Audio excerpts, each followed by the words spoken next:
नमस्कार साथियों, इस वीडियो में हम समझने वाले हैं परचेज सेल्स क्या होता है और गुड्स क्या होता है। सबसे पहले जानते हैं परचेज क्या होता है। परचेज यानी हिंदी में क्रय कहते हैं आप इसको। जब भी आप कोई गुड्स खरीद कर लाते हैं और उसे बेचने के पर्पज़ से लेकर आते हैं तो उसे परचेज ऑफ गुड्स कहा जाता है।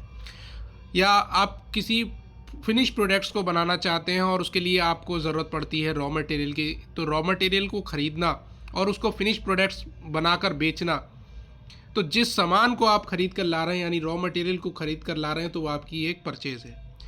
परचेज़ दो तरीके की होती है, एक होती है कैश परचेज़ और एक होती है क्रेडिट परचेज़। कुछ सामान आप नगद खरीदते हैं और कुछ उधार के बेसिस पर खरीदते हैं। परचेज़ रिटर्न क्या होता है? देखिए, जब आप सामान कुछ खरीद कर लाते हैं और उसे लौटा देते हैं तो उसे ही परचेज़ रिटर्न कहा जाता है। यानी आप सेलर को किसी वजह से सामान को लौटा देते हैं। आपको सामान जो आपने मंगाया था वो सामान नहीं आया, या जो सामान आपने मंगाया था वो टूटा आया है, डैमेज्ड प्रोडक्ट है या यूज्ड प्रोडक्ट है, तो कोई भी रीज़न हो सकता है और उसके लिए जब आप लौटा देंगे तो उसे कहेंगे परचेज रिटर्न। रिटर्न आउटवर्ड भी इसका दूसरा नाम होता है। कई बार क्वेश्चंस में आपको रिटर्न आउटवर्ड देखने को मिलता है। सेल्स क्या होती है?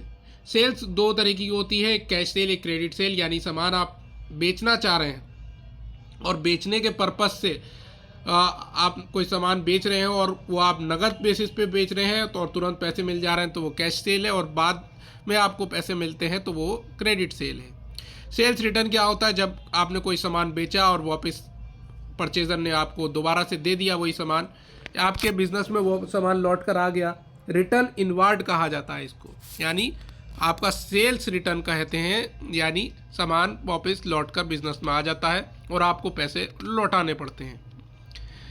गुड्स क्या होता है? फिजिकल आइटम्स ऑफ ट्रेड, यानी ऐसे आइटम्स जो कि व्यापार के लिए यूज़ किए जा रहे हैं, खरीदे जा रहे हैं या बेचे जा रहे हैं, तो वही गुड्स है। और गुड्स का other word stock and trade कहा जाता है।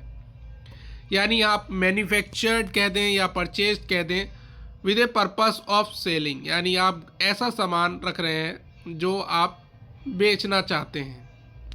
डीलिंग्स इन होम अप्लाइंसेस, यानी जो भी व्यक्ति होम अप्लाइंसेस में डील करता है, टीवी, फ्रिज, एसी बेचने का काम खरीदता है, खरीदता और फिर बेचता है, उसके लिए वो गुड्स है। स्टेशनरी, जो पेन, पेंसिल, कॉपी वगैरह बेचता है, खरीद के बेचता है, उसके लिए वो गुड्स है। तो जो भी बिजनेसमैन जो भी सामान अपने बिजनेस में रख रहा है उसके लिए वो गुड्स माना जाता है। आई होप आपको वीडियो पसंद आई होगी। धन्यवाद।